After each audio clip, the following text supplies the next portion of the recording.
Hello, I'm Forrest Shaw, and I've got a problem.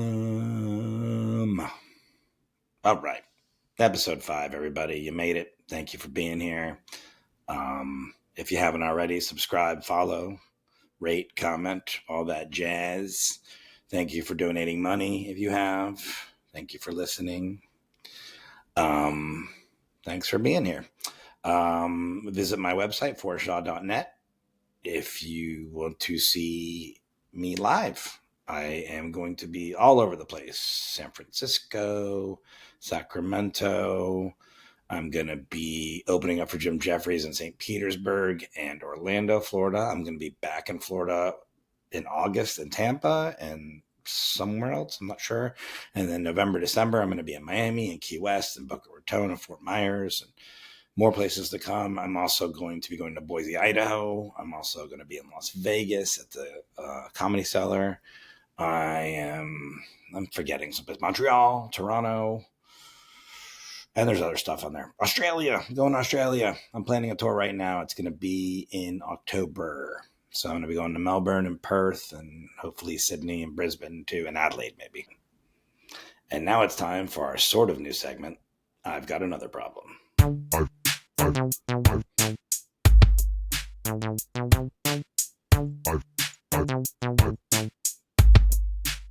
got another problem. Leaf blowers.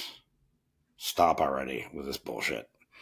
I had another topic today. I was going to talk about something else. I'll save it for another podcast. I couldn't record for 20 minutes because there's somebody blowing fucking leaves outside of the window. Forever. How long does it take? And why are we doing this? Why are we blowing stuff from one spot to another spot? And then that's just going to get blown back. And then the cycle continues. It's a bunch of bullshit. And it gets dust all over your car, dust on you, dust through the window cracks. We're not doing shit. It's emitting all sorts of, burnt oil and gas in the atmosphere. Bunch of bullshit blowing leaves around. Whoever came up with that scam. Let's make a leaf blower. You blow it over there, and then you blow it there, and you blow it back. Fuck you, leaf blowers. All right, let's get to our guest. It's enough about leaf blowers. My guest today is Justin Foster, good friend of mine, hilarious comic, and we had a really fun time making this podcast, so I hope you enjoy it. What up? I'm here with Justin Foster. Hello. Again, we recorded this already. We had to record it again. You guys don't know that. I don't even have to say that. I don't know why I lit that off. They didn't know the lost episodes. Yeah. Justin Foster, a very funny friend of mine. He's a stand-up comedian. And your podcast is back, right? It's back. We took a 5-year hiatus and we're back. Foster the podcast. Foster the podcast is available everywhere, right? YouTube, Apple, Spotify, the works. Yes, sir. Yeah. That'd be really weird. Everyone always promotes their podcasts that way. Like, it's available everywhere. What if you just had one, you're like, it's only on iHeartRadio? It's only at Walmart. Yeah. In the podcast section of Walmart. Yeah, you got to go to Burbank. That's the only one. Well, thanks for being here again, Justin. Yeah, thanks for having me back. We'll try and repeat word for word what we recorded last time. Yeah, hit record this time. I did record it. It's just a problem. So speaking of problems, what's your problem? Hi, my name's Justin. I'm an alcoholic. Oh. Yeah, okay. Thought you were going to elaborate, but fine. We'll just leave it at that. So that I suffer from alcoholism, Forrest. Yeah. I want to say, I'm going to leave some stuff to the end here. This is the first episode where I'm going to try and incorporate video into this, by the way. Oh yeah, take chances on this one. So the regular one didn't work out so good. No. Everything's recording fine. I can tell you everything's working fine now. But I just want to try. Now that I'm doing this podcast, my algorithms have changed a lot. So I get videos on YouTube and Instagram and TikTok that I wasn't getting before, and some of them are just other maybe other people talking about addiction. Some of them are really weirdly produced videos is one of the ones I want to play. It's like the top 10 addictions or worse. It's like the top 10 worst addictions as ranked by a person. It's like a BuzzFeed article. You won't believe number 7. Yes, exactly. And not only that, it's just, they got actors to do all this B-roll and it's really silly. Yeah. And then I also get like just gambling videos. People will just set up cameras in casinos now and Yeah. just gamble and then record that, and people like lots of people watch these videos. And people on your show know that you struggle with the gambling addiction, right? Yeah, no, yeah, of course, yeah, no, I've said that Okay. many times. So All right. that's my problem is I think it's a gambling. wild. I think it's a wild, wild thing to be like. See, here's the thing. I think with like alcoholics and stuff like that, it's like you still got to go to bars. You still got to go to open bar weddings. You still got to kind of be around alcohol. It's crazy. Like a gambling addict, is like, hey, I'm going to try to avoid the casino. And then TikTok's like, how about a live feed of people at the casino? It'd be like, for like, in my algorithm, it's just people day drinking at like TGI Fridays. Yeah, yeah, it would be like, yeah, you go on TikTok or Instagram or something, and it's just people doing lines of coke in a bathroom. Like, yeah, I just Yeah, thought yeah, I yeah, might yeah, yeah. live stream this, like the They're doing shooting a up TikTok heroin. dance at a crack house. Yeah, that's right. TikTok, yeah, shooting up heroin. Yeah, the whole thing, the works. Yeah. By the way, though, it isn't just avoid casinos anymore. It's on your phone. Like Oh, gambling has is never it? been more. Yeah, I mean, DraftKings, FanDuel Oh, are the two oh big ones, God. right? So that's legal on your phone? Yeah, those are the two big Oof. ones. ESPN has a betting app now, and so they Oh my talk about betting. God. Like if I just See, want I to see don't what know a the, lot about it. I thought it was just like, yeah, hey, stay out of the casinos, don't go to the horse track, you'll be all right. yeah, it used to be like that, and then now because those are the big apps, there's all these knockoff apps too. Hmm. So there's like there's literally like hundreds of apps you can bet on, I mean, that's how and alcohol is too now with like the yeah. food stuff, right? Where you go, like, I got a dessert the other day and I had one bite and I was like, oh, this is just pure alcohol. Like, this has not been cooked out whatsoever. Oh, really? Yeah, Yeah. yeah, So I yeah. had Same thing. five. Yeah, I had a creme brulee the other day that had crack sprinkled on the top of Yeah, it. So yeah. that was like, I'm up to 12 tiramisu's a day. oh no. um, yeah, it's really, and I'm not trying to play like, oh, it's worse, this is worse, but it's really gotten to this point where like I think it's damaging for like societally. Like, I don't want to be like too preachy, but the fact that you can just gamble anywhere now is bananas, and live Yeah. betting too. It's not even like just the game started, I can't gamble anymore. You can gamble within the game, who's going to win the first quarter, the second quarter, how many points it's Ugh. adjusting. And then they normalize it too, like with the commercials too, and they're just like, this is Barry Sanders is playing pickleball and gambling. You're like, all right, Yeah. cool. It's brutal. Anybody who's like suffering from any sort of addiction, like it just like my heart goes out to them because it's like it is your own brain working against you, right? Like life is hard, right? Life just is tough. Like just life is just going to be life and life is going to be difficult. And then to add the extra layer of your brain actively trying to kill you is just another level of hell that I it's just Yeah, hard to it's people that don't have it is just hard to explain. yeah, yeah. No, it's you can't explain it. I mean, I'm doing this.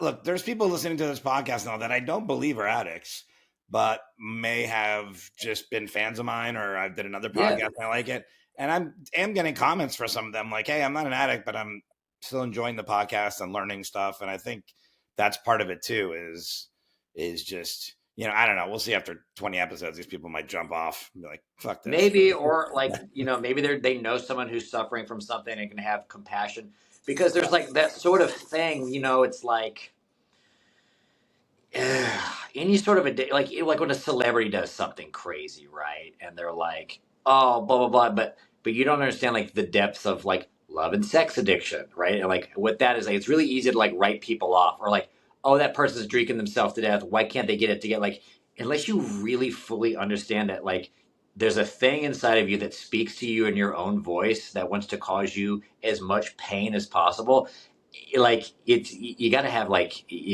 a sort of empathy for any sort of addiction that people have. Definitely, yeah. Well, that leads me to. I'm going to jump ahead here, though. Do you believe there are healthy addictions, or are those still bad in a way if they are Sure. I truly mean, I think addictions? if you're addicted to the gym and eating right and like church, like sure, there's addictions that aren't going to kill you. The Yeah. problem with alcoholism specifically, and it maybe I don't know, the thing with like alcoholism, right? Not just being addicted to alcohol, because you know about the alcoholism shit, right? You stop drinking, your life should get better. That's not the case, right? Uh, the thing with alcoholism is like everything that feels good, I want it all the time to 1,000, and anything that feels bad, I experience times. It's just like a magnifying glass on every single emotion all the time. Yeah. Yeah. And I thought you were referring to dry drunk too, that kind of thing where Oh, the dry drunk is the you worst. stop drinking and Drink. you're still a Just dickhead. drink. Dude, I had a buddy, he's an alcoholic, and he tried to do dry January and he wanted to put a he wanted to jump off a tall, I don't know if we can say this on your podcast. He was miserable. And I was like, dude, you're Yeah. better off just drinking. If you're not replacing it with like anything sort of that you're supposed like that's a hell that I don't wish upon anyone. Well, here, look, I'm going to play this video. We're going to Yeah. attempt the video right now. This is from that show, My Strange Addiction. Okay. Remember that show? Yeah. Still out. Yeah. And then this I used to guy, watch it all the time. I couldn't stop watching it. yeah, that was hello. This is a guy that he says he's addicted to riding his bicycle. Okay. So I would think that would be positive, but I think this is probably bad. Wait here, If it's causing you discomfort, yeah. Yeah, well, he says it's not, but there's other people that are like, you know, It's a problem. yeah. Here, let me get to. Here we go. I'm 55 years old. Can you see I live this? in Mount Pleasant, Texas, and cycling is my addiction. There you go. Pedaling is like a drug. If I miss a few hours, I become anxious and I start to develop cold symptoms.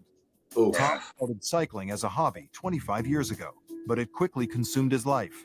And now he's ridden more than 1 million miles. Oof. Yeah, so for anyone that's not watching this on YouTube, which is most people are listening, he's got like a stationary bike set up, and he's got a computer in front of that, which I'm assuming he works on. I thought it was like a bootleg Peloton. It is a bootleg Peloton. It's like it's him on a bike, like on a stationary bike, but he's got like a filing cabinet in front of him with a drawer open and a laptop on it. And it's like, dude, if you are truly addicted to this, which he at least you wait till you hear how many hours he does it. It's like, get a better setup, dude. You know, Yeah, like bro. here, I'm so used to this that the bike seat is no longer painful to me. Ooh. Tom spends at least 8 hours. by the way, that's not good.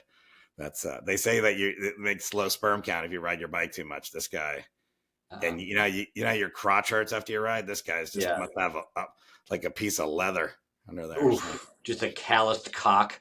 Yeah. A day, 7 days a week, riding. That's almost 3,000 hours a year. I'm not ashamed of how many hours I spend on a bike. The first thing I think about when I wake up is cycling. Coworkers, they know where to find me. I'm always on my indoor bike. I'm right there by the phone. I have my computer attached to my bike. As soon as I get home from work, I go out on my road bike, come back after about an hour. Okay. It's 3,000 hours a year. I did the calculator. It's 125 days. Yeah, I mean, I think that he's. Are we going to watch some more? Because I have some thoughts. Here, I'll just one more second because I'm going to get to the slip coworker. in and start going. Some extra hours a week on my bike is kind of like a second job. It completely consumes his life all day long. That's all he does. Okay. 12 speed, more like 12 steps. You were waiting to get that one in. Thanks. I That's a heard bummer. you try to interject with something. I was like, No, I was gonna say. I It's think he said it. I think what I was gonna say is like I think he hit the nail on the head. Right? He's like, when I stopped doing this, I developed like cold like symptoms, flu like symptoms. Like I get, it's like that's the dopamine, right? You're you're withdrawing. It's like kicking heroin and yeah. And I mean that because I asked this question on the last podcast, or maybe it was 2 podcasts ago, I think. And the guest, it was Lara Bites, and she said, well, I think if it's quote unquote healthy, but it is affecting your life in a way negatively, it still can be a healthy addiction that is, maybe it's not physically bad for you, but it's, or but there's still something at work there. And so it made me kind of look up, and and when I saw this, I go, yeah, this would be the good example of a healthy addiction. That is, because if he's doing 3,000 hours a year on the bike, that's 125 days. That's not including sleeping. So that means there's only like a third of the year he's not on a bike or asleep. Yeah. He kicks in his sleep like my dog. He must be able to kick a door down. It's like he must be so strong.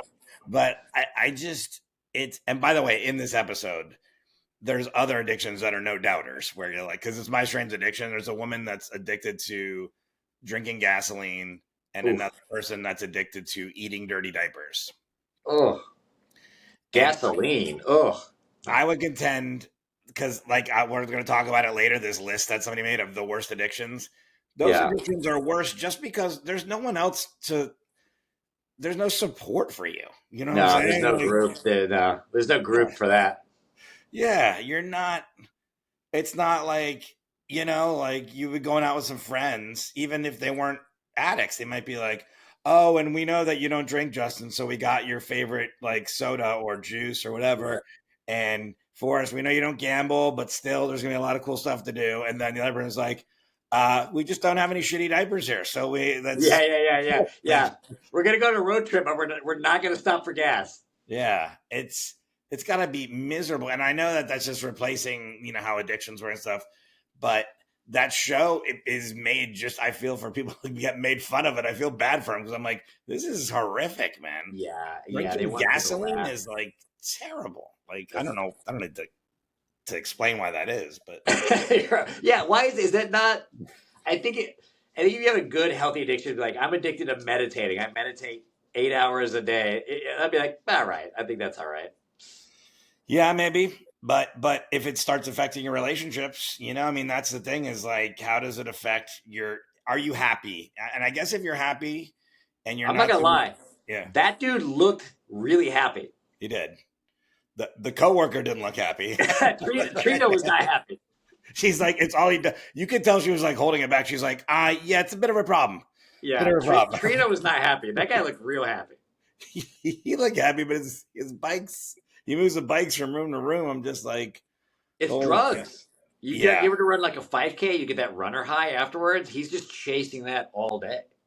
Let me ask you something, Justin. Do you think I've ever run a 5K? As soon as I said that, I knew you were going to say that. As soon as those words left my mouth, I was like, he's going to call me out. I have, just so you know. Yeah. I haven't run an actual 5K race, but I used to row crew in college, and we would have to run a lot. So you know the high you get when it's over, right? Or halfway through, you get that like. Yeah, it's right after when I rode crew and we did some killer workouts, and then you compete and stuff like that. It's like miserable. Like you would be doing the ergometer, the rowing machine, the ergometer, and you would literally like vomit after it sometimes. But then after that, you're like, woo, like yeah. But that's kind of part of a sense of accomplishment too, though, I think. Yeah. That's in there, So, and trust me, I was never addicted to rowing. I quit it after 2 years. I was like, fuck this. We're not doing this anymore. But yeah, it's that dopamine hit, man. It's just, it's like, it's so tough, man. Yeah. Going back to the beginning here, what is your earliest memory where you look back and realize that your addiction was at work? Like, was there? I have a couple. I remember my 21st birthday. We went camping, and I was trying really hard not to drink, and I had like 15 O'Douls. I remember that being like, this is probably not great. And then I remember a second time when I was living with a bunch of dudes in a house, and it was like the crash pad, And I remember we were drinking a lot, and we made a bet. We were like, let's go a month without drinking. Like whoever like makes it a whole month gets like $100, whatever, back then it was like $100. And I remember that night going to a bar with my friends, like getting a soda water, sitting down and being like, oh God, I'm not going to make it. Yeah. No. I'm not going to make tonight. Yeah. And I didn't. And that like was clicked in your head. Like you were like, I might have a problem here. That was like, yeah. I was young, but I remember it being and I didn't get sober till years later, but I remember that was the first time where it was like, this is a power greater than myself. I'm up against something that I may not be equipped to handle. Yeah. it was almost like a magnet where it was like I knew deep into my soul that I was not going to make it a month and probably not going to make it that night without drinking. Yeah. Yeah. By the way, I got stuck on 15 O'Douls there. Yeah. Was that like a running joke that night too? Was like No, I didn't even tell people they were O'Douls. I just bought my case. I got mine. It's all good because I was like, let me see if I can curb this a little bit at 21, which is not great. And then we were camping. I was drinking my O'Douls, and I was just chugging. Now, does O'Doul still exist? I don't know. I'm not sure. I know there's like Heineken Zero, and there's like all the Peroni Zero, all the cool ones now. Yeah, it took the major beer companies a while to get into that non-alcoholic market. So O'Doul's had that cornered at the beginning. Like O'Doul's was like it. Yeah, it was O'Doul's, and there was one more, but yeah, pretty much that was it. And I didn't even know the other one. That's the thing. So that's I think St. Pauli's Girl had a non-alcoholic, and I think that there was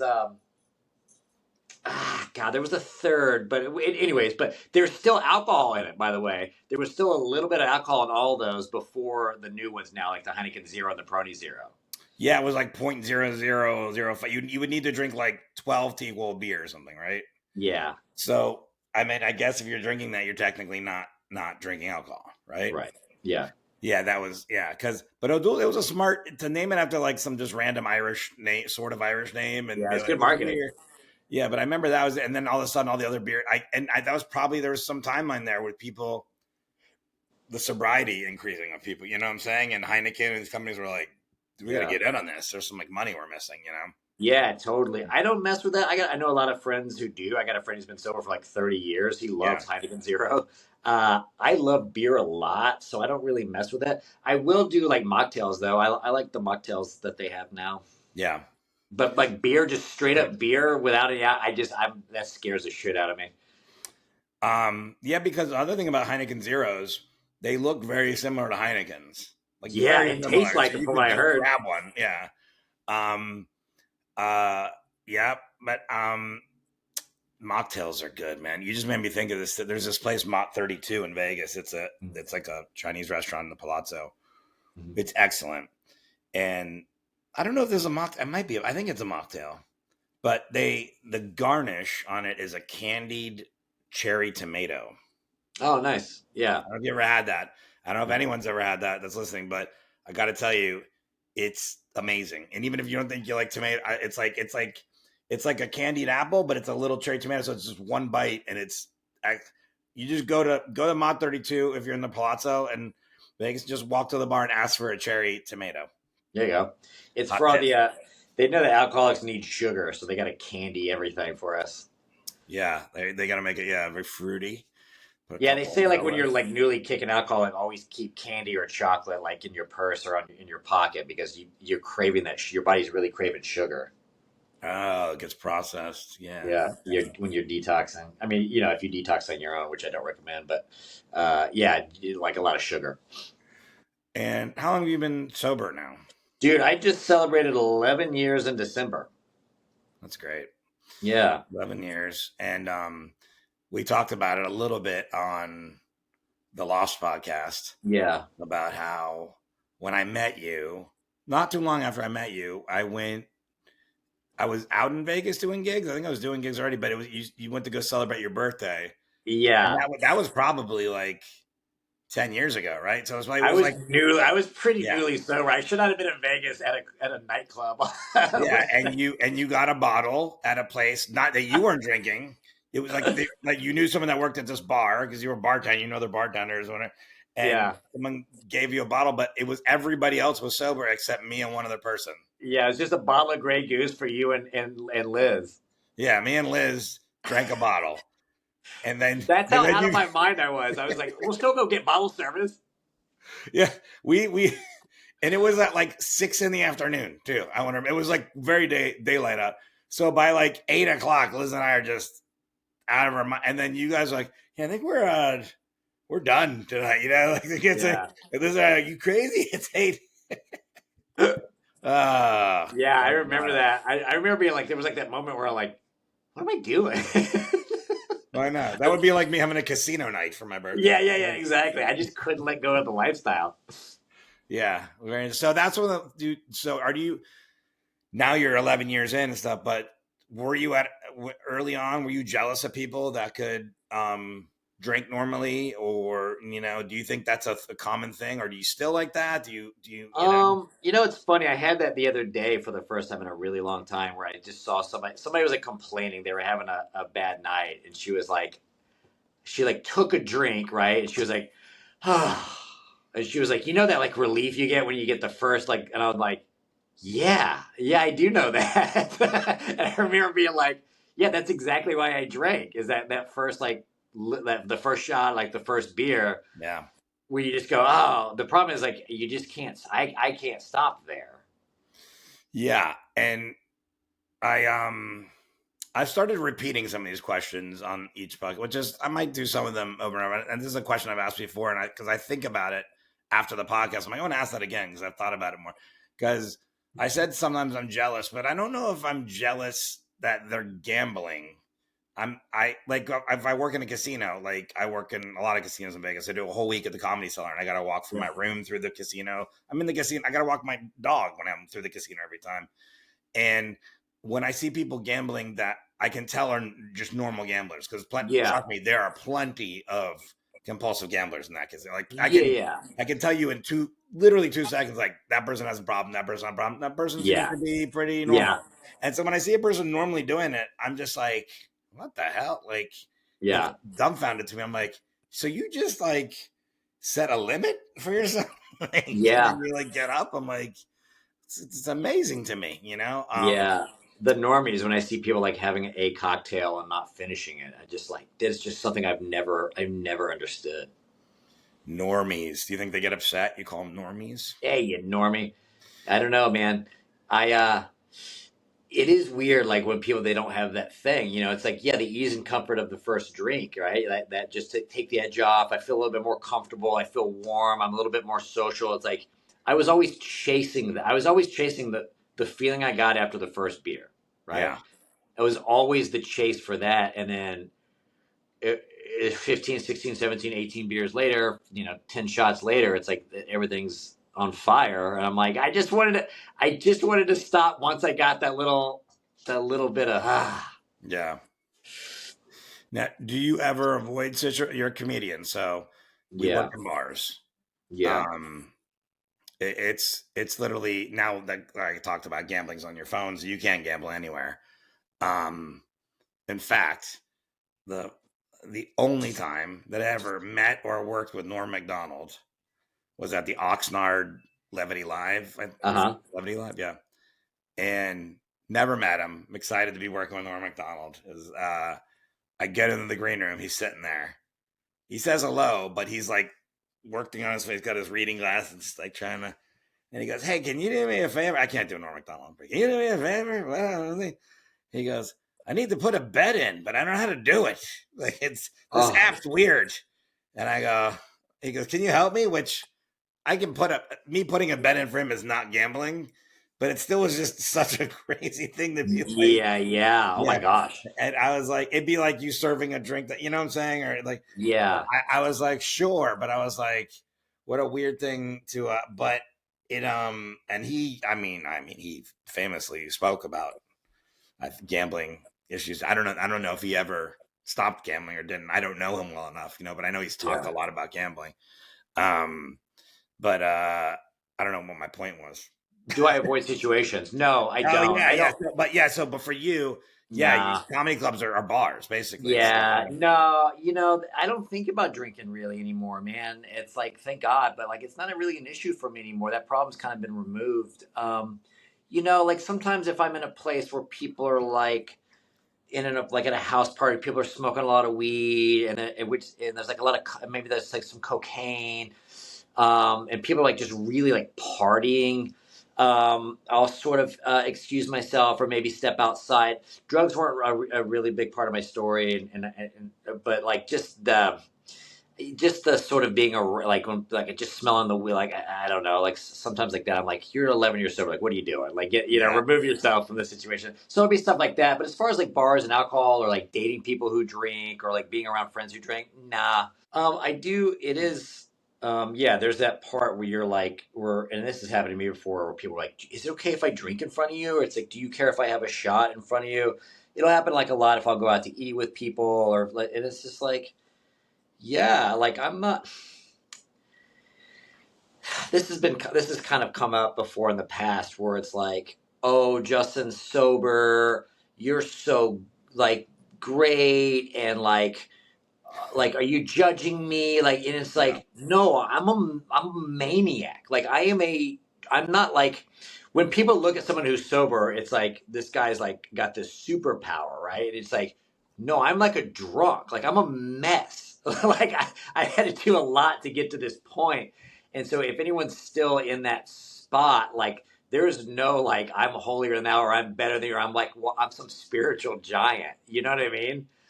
That's a great point because sometimes people are like, "Oh, you're going to be judging me," like just like you said, judging me because I'm drinking or Yeah. gambling or something. And it's the point you made is perfect. It's like what you're doing is like I'm not judging you. I'm marveling at it. I'm like, wow, Do that. Do all that. you're good at this. Yeah. You'll know when you can't do it anymore. You'll Yeah. know. You don't need me to tell you that. Yeah, it's not a judging thing at all. It's more just like, wow, that's amazing. You can drink like this or gamble like this or Yeah. I was it's out the other night and there was these guys, they were talking about how messed up they had gotten the night before and they had done this drug and drank this much. And then the guy looked at me and was like, look at Justin's over there like judging us. And I was like, dude, I was literally in my own head thinking about 9 other things. Like I don't give a shit. yeah.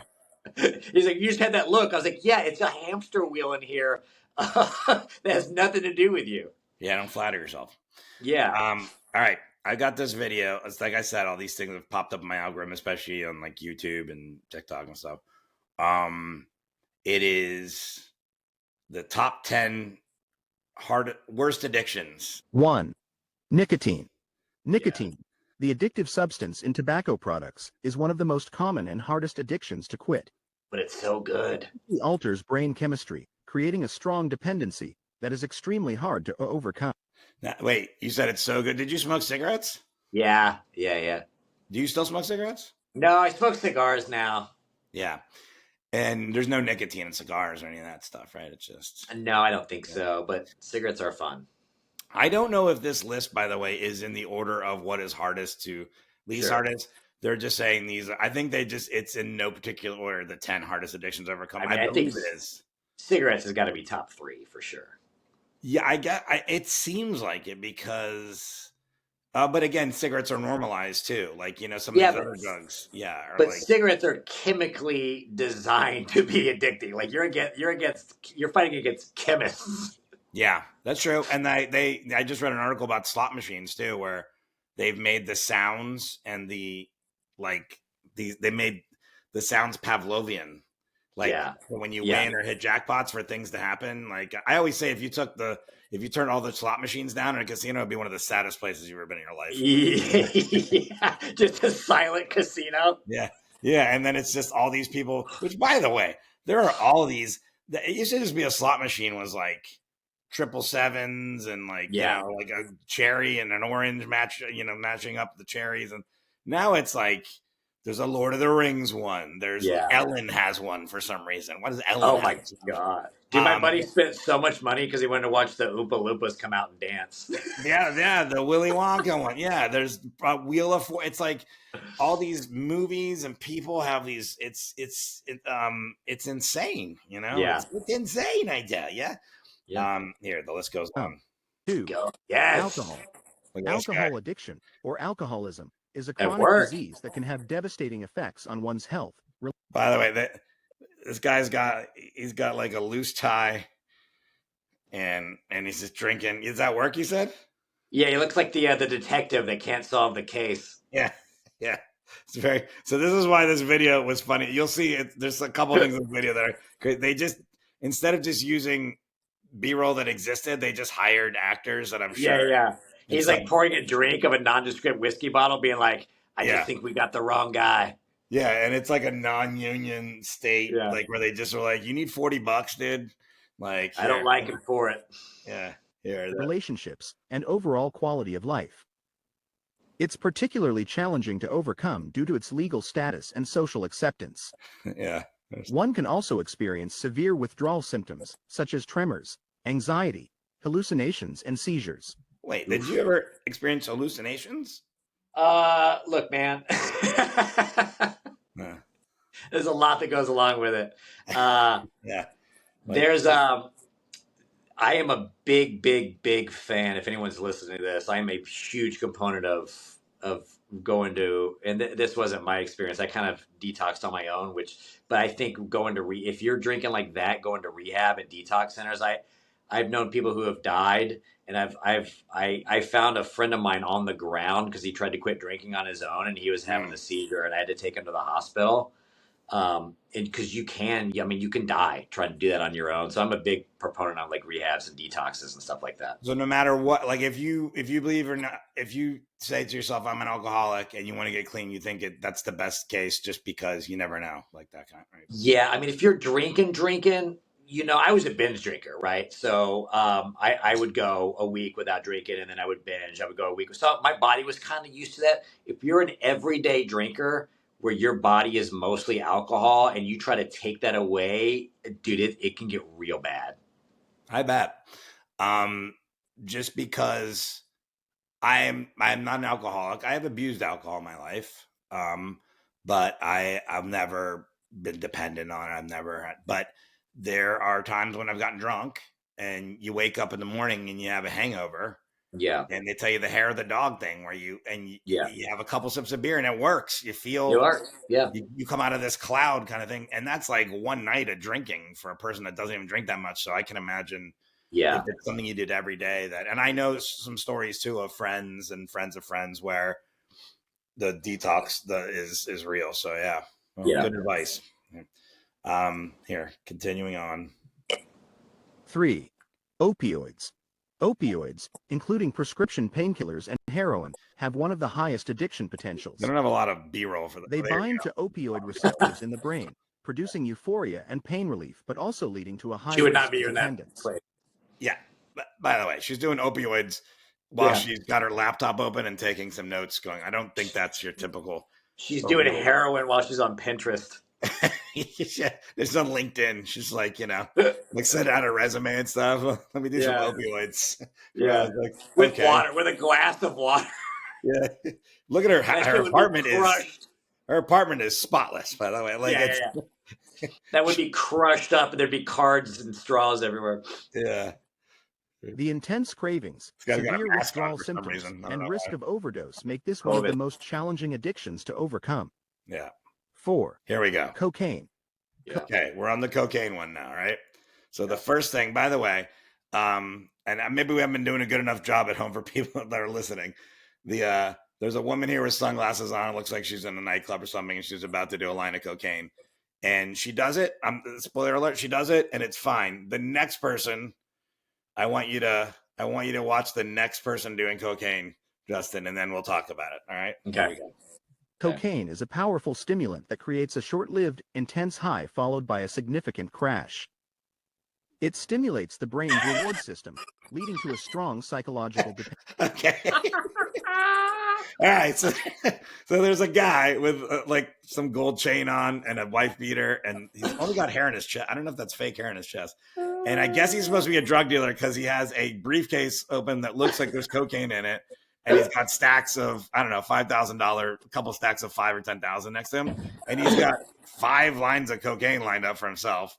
And he goes down with a tube and just blows the cocaine around. Like, it doesn't go in his nose. It's like, bro, this is LA. You could get any actor to do real cocaine for this movie. He blows the cocaine and then he smiles at it like, killed it. I'm like, you're a drug dealer. You should be able to know how to do. You don't know how to do it. I like the white guy with the gold chain. Yeah. It'd be like in a movie if like there was somebody that knew nothing about drugs and they went undercover and they're like, hey, do a line just so I know you're not a cop. He's like, all right. It's like if you ask AI to make a cocaine. He just blows it around. But I think there's another person does a line here Dependence. that works. Yeah. Then they got The another urge to person. continue using it is amplified by the rapid onset of Yeah. withdrawal symptoms like There you go. depression, fatigue. There They you crushed it go. with the cocaine though. They all put everyone has mirror tables, so that's going on. Yeah. This guy He's looks like done he's so, done it. dude. He's done so much coke, his fingers are turning white. Yeah, this guy's done coke for sure. This actor has done coke. The other actor was just like, look, it's a paycheck. What do you want? What do you want me to do? This guy's stepkids are in the next room. Yeah. Okay. Fatigue Here. and intense cravings. 5. Ah, Methamphetamine. here we go. Methamphetamine, Meth. or meth, is an extremely potent stimulant that rapidly affects the central nervous system. All right, you see that over to the right there? There's like a gun. Of course, yeah, meth. You'll see it. An It's going to intense come high. into the light now. The addiction to meth is All right, difficult you can to see the gun overcome there because now. it causes significant changes in Yeah, brain the chemistry. FBI are on their way. Yeah, so again, looks like a very nice. They had a nice beaker from a chemistry set and like a little mortar and pestle bowl here, and he's got like some sort of gun there while he's doing the drugs. So I guess they just watched Breaking Bad and they were like, make sure you put a gun in there and a beaker and some stuff like. Listen, anyone who I've talked to have been addicted to crystal meth, and it's been a lot. There's never not a gun involved in the story. Oh, well, there you go. Very accurate, this one. Hats off to the producers on this one. They crushed it. There's No always pun a gun. intended. To severe cravings, anxiety, paranoia, and long-term cognitive impairments. There we go. I think. 6. Oh, yeah. Benzodiazepines. Oh, Commonly yeah. prescribed for anxiety, Yeah, those insomnia, are great. and other conditions. Yeah, so here's a guy lying in his bed, Yeah. very tired looking, and then I guess it's his wife or girlfriend is next to him, and she's giving him pills and a glass of water, and I guess she is trying to keep him. Maybe I don't know. Maybe it's not his girlfriend's wife. It's somebody that's trying to keep him out of it and asleep so that she can steal the money out of his bank account or torture him. I don't know what's going on here. Yeah. This is a prequel to Grandpa Joe from Willy Wonka. Or this is like a hotter version of Misery. Like, Yeah.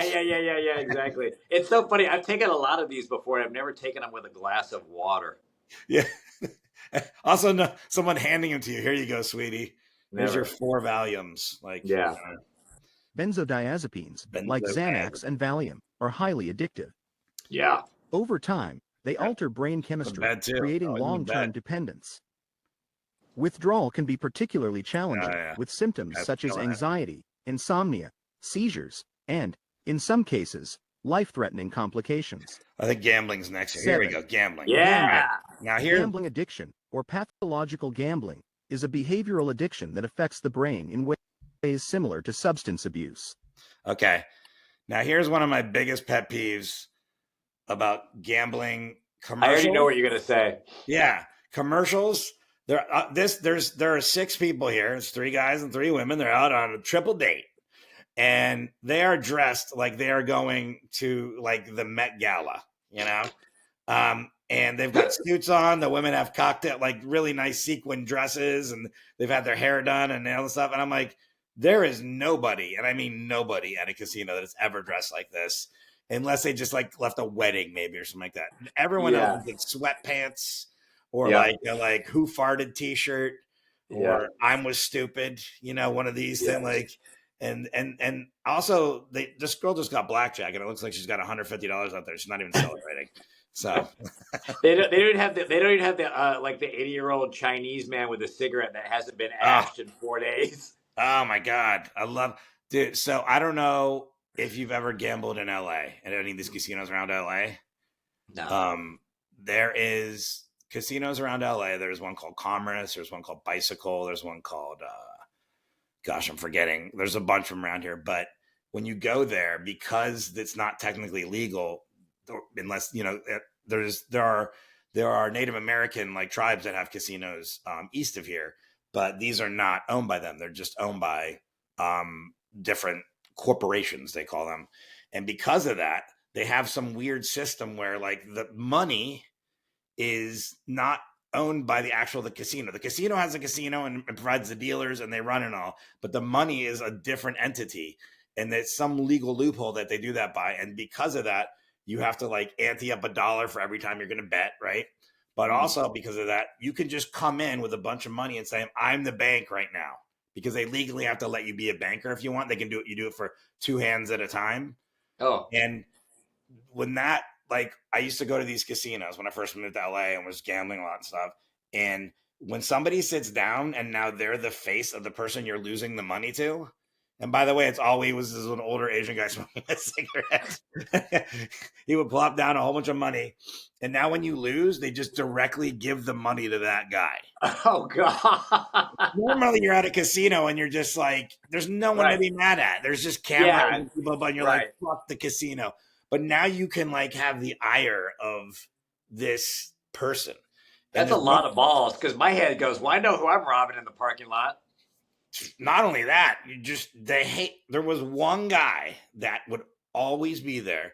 He would always have like a dusty old weird hat on, like this different hat, and he would always make, and he would never say a word, and people would be like, fuck you, fuck your face, like, and he would just sit there and just take it, dude, and then take all your money and leave. It was fucking bananas, man. But anyway, this casino thing, The compulsion to Frustrating. gamble is driven by a desire to experience the high of winning, and the emotional lows of losing can Well, create a these guys- vicious cycle. roulette. Overcoming it is challenging due to the psychological dependence and the often hidden nature. Damn. There's just money falling from the ceiling now. I don't know what casino Yeah. is. Yeah.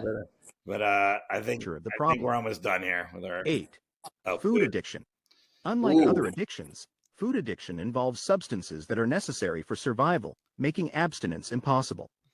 Now that is such a good point about food addiction, that Yeah. you do know it in your brain, but when it's just said like that in a sentence, it's like you need this for survival. So abstinence is impossible. It'd be like you moderately gambling.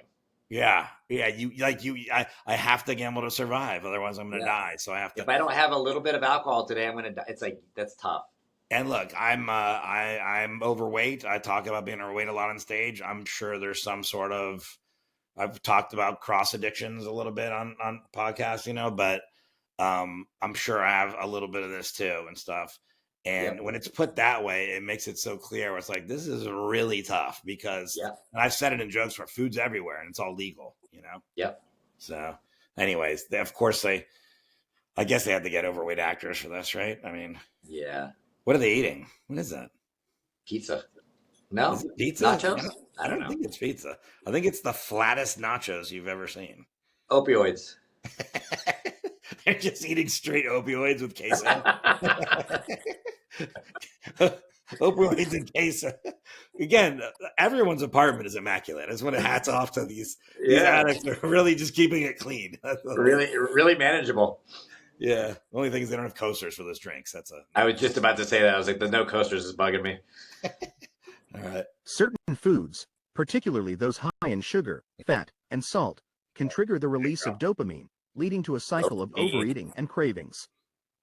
Psychological factors such as She just got dumped. I don't mean to laugh because I know this is about addiction, but this is just a girl that she's not overweight. She looks like she's in good shape, but she's wrapped in a Snuggie or something, right? Yeah. Yeah. They're trying to show that she's going through something, so she's going to eat a pint of ice cream. I think they're trying to say, like, look, skinny people can be addicted to food too. And it's like, sure. Oh, okay. But I guess she has one of those cartoon bucket of ice creams. Yeah. It's like uncomfortably large. How many gallons is that, you think? That's like 5 or? It's just whipped cream. Yeah. just whipped cream. emotional eating also make this addiction particularly hard to overcome. See, I was right. Fast forward it. I was right. Or rewind Internet it. and Rewind it. social I was media. right. The constant stimulation and reward from social media and internet use can lead to addiction, with symptoms resembling those of substance abuse. Yep. Yeah. The pervasive nature of the internet. You were right about what the internet you're saying? No, they said emotional eating. Oh, yeah. That's a big one. Emotional eating is. But I was like, oh, look, she just got dumped or she's going through something. And that was like, yeah. I definitely. Social media is big too. I watched this social media. You were talking about the psychological effects of like gambling and stuff. They actually hire psychologists to make the sounds and the notifications of each app to make it addictive. Yeah, I was reading this article about the slot machines. Like I told you, it was a similar type thing where it's like this Pavlovian, like, rat with the pellet kind of thing. Yeah, they do that with social media. Yeah. Yeah, I know. I believe it. And it's, by the way, subscribe and rate. My bad. Please share this clip. Find us on YouTube. I'm going to use that as a clip. Add us on Instagram, moderately. Arnie, come on. We're recording a podcast, for Christ's sake. Here, and then let's goes on. Here, we're almost done. Free from this dependence. What's the last 10. one? Oh, Sex addiction. yeah, sex addiction. Sex addiction or hypersexuality. By the way, the image we're looking at is the doorway of an exotic dancing establishment, which I don't know if I associate. I don't know anything about sex addiction. I don't know anything about it. do. Oh, you do? Is strip clubs part of sex addiction, or is that like... I don't know about... Yes, it's all part of it. It's... and I didn't mean to chime in like I have a horrible, crippling sex addiction, but there's... that's not what I meant. It's like... yes, it can be like... This is not my experience, but it can be like strip clubs, it can be massage parlors, it can be like... Sex addiction is another form of love addiction where it's like you're just craving connection. Yeah. A lot of the time. And I'm very familiar with like the love addiction stuff. That's why I sort of have a little bit of understanding for the sex addiction part because of the highs of the love. Like the love addiction stuff is like the highs, right? It's these incredible highs. And then you sort of factor in the sex part, which is the dopamine, right? And then when that's like sort of taken away, a relationship doesn't work, or like the withdrawal, it's like a crash. It's like an actual crash. Oh, wow. And so I think a lot of people that struggle with the sex addiction, I have some friends who are going through that, and it is like, yeah, it's just trying to get. It's a dopamine hit. It's a connection. It's a just looking for love. Yeah, I have friends that go through it too, and I like anything, I support them. You know, I want to support them, but I also it's interesting because with alcoholism, drug addiction, I understand that coming as a gambler, but with love addiction, it's one of those things that's harder for me to understand, but I want to understand more. And the flip of that is a lot of people have a hard time understanding gambling addiction. So it's kind of like interesting to think about it in those terms. I definitely have the love addiction aspect of it for sure. Yeah. Where you meet somebody and you really want it to work, and there's like this sort of like this fantasy and this wishful thinking, and then like just I feel okay, and the dopamine hit, and then you're waiting for the text, and then you get the text and you're okay, and then the text stopped coming, and then you start, oh my God, what did I do? And then there's like this, like, it's just these ups and downs, and it's just, it's a level of anxiety and highs and lows. It's pretty crazy. Yeah, but still, it's weird. Not weird is wrong, but you still want some of that with love, though. You still want some of the excitement. I mean, that's part of the, but yeah. So, but there is an unhealthy amount of that. I understand. Yeah. Mm-hmm. I think this might be the last one. Involves compulsive sexual behavior that disrupts daily life. Watching pornography has become an obsession with many people. Yep. The addiction can be particularly challenging. All right, there's people watching pornography here. This is a young Asian man who's under a tent. He's watching it I guess it's under a blanket or a tent. The way you watch porn. He's on his stomach. The other guy had a glass of wine, which is nice. Yeah, very clean apartment. Challenging to manage due to its deeply personal nature, the shame often associated with it, and the difficulty in recognizing it as a legitimate disorder. Yeah. Like other behavioral addictions, it creates a cycle of reward and craving. He's watching porn at an AMC. Yeah, he was. Was that in a movie? Yeah. Okay, that's all of them, I believe. Let me just make sure. Yeah, those are good personal ones. Journey that often. That was like the hardest addictions to overcome, and there was a lot of them missing, I think, on there. Like, let's start with heroin. Wasn't on there. Heroin's opioid. Oh, you think but they didn't really say that. They were pretty. See, when they said sex addiction, they were pretty good to go into porn and love and this and that, but they just said opioids and they're popping pills. They didn't say any needles. I think it starts with opioids. Yeah. What about? But so you're going to say crack is with cocaine? Yeah, crack's and cocaine. Yeah. I feel like they got to make a differentiation because I feel like coke and crack are different. Like, those are not. Put it this way: if if you invite somebody over and you're like, hey, you want to do a line? And they're like, no, I'm going to smoke some crack. Like, there's a line there in the sand that you're like, bro. For sure. So. That's a whole different evening. Yeah. So I'm going to say crack and coke. Or that's the same thing with heroin and opioids. It's so clean to just pop pills with a glass of water while you're on LinkedIn or whatever she was doing versus like shooting up. But I'll give it to you. Yeah. I guess they had all of them on there. I'm trying to think of the other ones. Alcohol. They didn't have the diapers, but the diapers is not on there. What's another one that there's work? I think hoarding's pretty bad. Hoarding is one. Yeah. They call it like cluttering, I think, when it's but yeah, it's such like a PC term. It's cluttering. Like it's cluttering. Yeah. Gaming, I guess, would be the internet. Gaming is a big one, I think. Yeah. And, I think those are good ones. Yeah, the social media. Yeah, that's a big one. Okay, yeah. I'll give you crack. I'm not gonna give you crack cocaine, but I'll give you opioids and heroin. Oh, but give me opioids, yeah. Even though I would contend as well, if you were like at someone's house and they pop something and they're like, "What was that?" and they're like, "Oh, it was like a Darvocet or something." You're like, "Cool if I take this needle and spoon out." You'd be like, "No, dude, my parents are here." Like, it's really just a before and after. Yeah, it's just a leveling. It's just like AAA versus the pros. Yeah. It's like you'll be here eventually. Trust me. yeah. I'm in the pros, dude. So. Yeah. All right, let's wrap this up. You've been on here long enough, my friend. I appreciate you doing this again. Yeah, thanks for having me again. This is fun. Yeah, this was better than the other one we did, I think. Yeah, the other one was practice. Yeah, the other one sucked. You guys don't want to see it. You can't see it, so it's good news. I wanted to ask you a couple more things, though. The best moment in your life, it doesn't have to be the best, but just something memorable in your life since you were able to manage your addiction. Dude, honestly, like ever since I got sober, like it's just, I've had so many. Like I can't even, and it's not even like the big things. It's just like that level of peace that I have that I did not have before, and the level of like relationships and intimacy I have with people and the connection. I think honestly, just being able to be present in a relationship and show up for people and just not being like, all right, I was the guy that I got to get somewhere. I got to get to the other bar. This place is not that fun. This conversation sucks. That girl's prettier. The cooler people, like and just to be like, I'm just here. Like to me, like that's like the gift of the whole thing. Good answer. I'll accept it.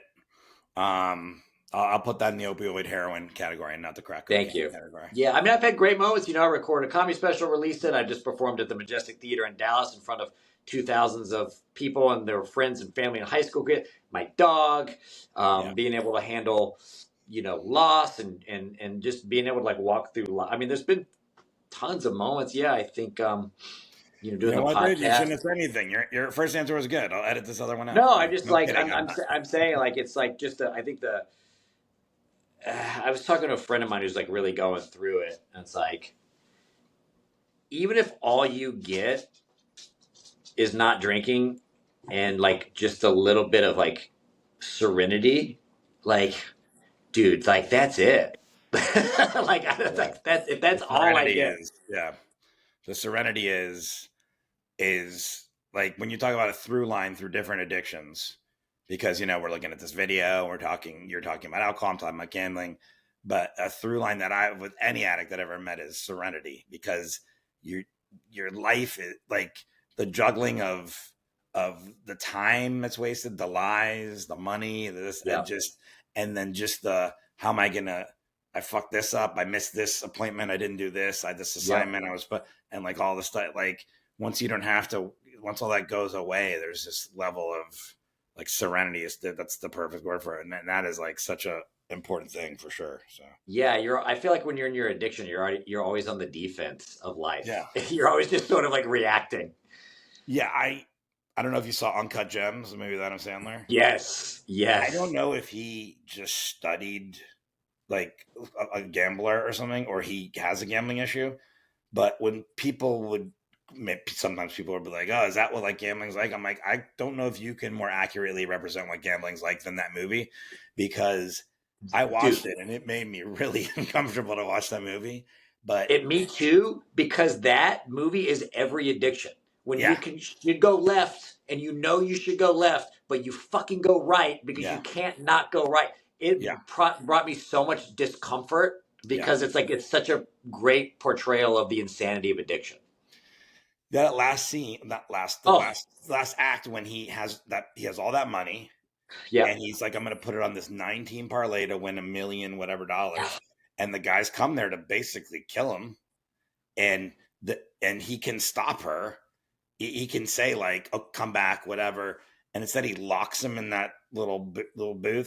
There's a spoiler. I'm not giving you the ending away, and he's just like, "Yeah, I gotta let her go." Is so hyper realistic for me.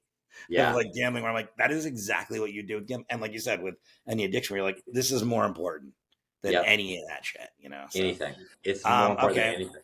And one last thing, what advice would you give to someone that is like struggling or going through it right now with addiction? I think just like asking for help, being willing to take direction, and not being not trying to fast forward to the end. Like I feel like there's a lot of times when you're like, this isn't going to work. It worked for you. It's not going to work for me. I can't imagine life without this addiction. I can't imagine the pain. And just like trusting the process and just going through it and knowing that there's so much relief on the other side. Yeah, great. Thank you, Justin Foster. Dude, thank you. I love you, man. Appreciate it. I love you too. And it's the podcast is Foster the Podcast. Yes. Justin Foster, get it? Foster the Podcast. And you're what, at the Justin Foster for Instagram and everything? Yep, exactly. Yeah, if you don't have a social media addiction, find me on there.